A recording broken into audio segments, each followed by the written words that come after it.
Indian এগ্রিকালচারে আবার আপনাদের স্বাগত। তো চলে এলাম একটা চাষের আপডেট নিয়ে।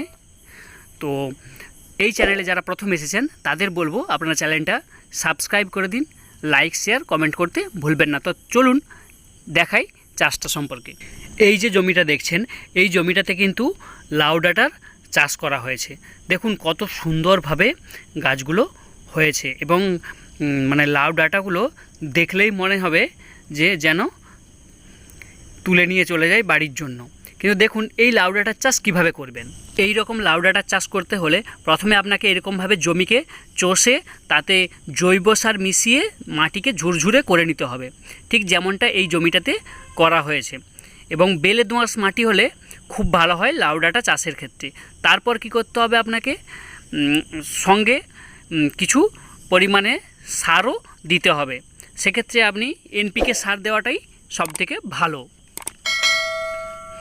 এরপর আপনাকে এই রকমভাবে রো করে লাইন বাই লাইন 5 ফুট দূরে দূরে বা 4 ফুট দূরে দূরে আপনাকে লাইন করে আপনাকে এই গাছগুলোকে লাগাতে হবে, বীজগুলো লাগাতে হবে লাউয়ের। আপনি চাইলে আগের থেকে বীজগুলোকে বাড়িতে অঙ্কুরোদ্গমও করে নিতে পারেন। সেক্ষেত্রে গাছ বেরোনোর আরও ভালো সম্ভাবনা থাকে। এবং গাছ লাগানোর পরই আপনাকে জমিকে ভাসিয়ে সেচ দিতে হবে, মানে জমিকে ডুবিয়ে সেচ দিতে হবে, যাতে গাছের বীজগুলো তাড়াতাড়ি বেরোতে পারে। তারপর ধীরে ধীরে গাছগুলো বড় হয়ে এইভাবে ছড়িয়ে পড়বে। আর যেহেতু লাউ ডাঁটা পুরো জমিটাকে ঢেকে দেয়, সেই কারণে আপনাকে প্রথম যখন আপনি লাগাবেন, জমিটা তৈরি করবেন, তখনই কিন্তু সমস্ত রকমের জৈব সার ও হচ্ছে যে এনপিকে সারগুলো দিয়ে দিতে হবে, যাতে গাছের গ্রোথটা ভালো হয়। যেমন এই জমিটাতে দেখুন পুরো জমিটা আর কিছু দিনের মধ্যে এই যে একটু একটু ফাঁকা আছে যে জায়গাগুলো, এই জায়গাগুলো এবারে ঢাকতে শুরু হবে। কারণ গাছগুলো যেভাবে সুন্দরভাবে হয়েছে এবং দেখতেই পাচ্ছেন সেটা, সেক্ষেত্রে যে পুরো জমিটাই ঢেকে গেছে। ওই দিকটা তো পুরোটাই ঢেকে গেছে, এই দিকটা একটু বাকি আছে, সেটা কিন্তু এবার এটাও ঢেকে যাবে। আর গাছগুলো যেহেতু ঢেকে গেছে জমি, এবার কাটার সময় হয়ে গেছে, কেটে মার্কেটে বাজারজাত করার বা বিক্রি করার।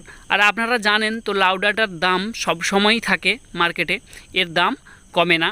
তাই চাইলে আপনারা কিন্তু লাউ ডাঁটার চাষ করতে পারেন, এটা একটা লাভজনক ফসল। আর এই লাউ ডাঁটা চাষের পরিচর্যাও কিন্তু একেবারেই কম, কারণ রোগ পোকা হয় না। আর এই যেটা, এটা কিন্তু শুধুমাত্র ডাঁটা হবে, লাউ হবে না।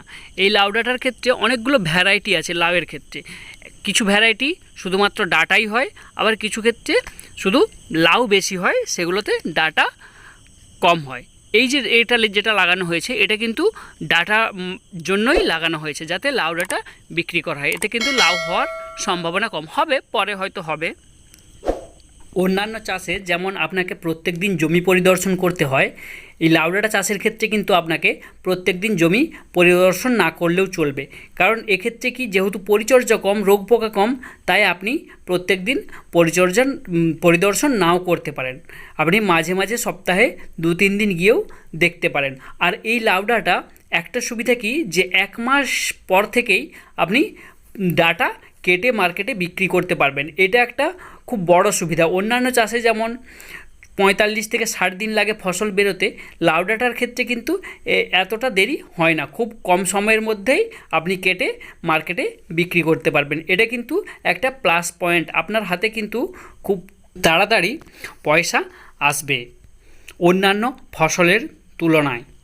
জমি দেখুন, এই জমিটা কিন্তু আগে লাগানো হয়েছে, যে কারণে পুরো জমিটা লাউ ডাঁটাতে ভরে গেছে। আর এটাতে কেটে বিক্রি করাও শুরু হয়ে গেছে, অনেকবার বিক্রিও করে দিয়েছেন। এখন এই গাছটার বয়স হয়ে গেছে, তাই দেখুন পুরানো পাতাগুলো লালচে হয়ে গেছে, আর নতুন যে ডগাগুলো বেরিয়েছে সেগুলো কিন্তু সবুজ আছে। এই নতুন ডগাগুলোই কেটে মার্কেটে বিক্রি চলছে এখন।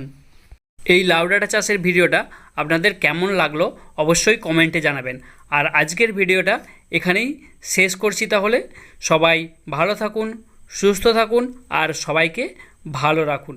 দেখা হচ্ছে নতুন কোনো চাষের আপডেট নিয়ে।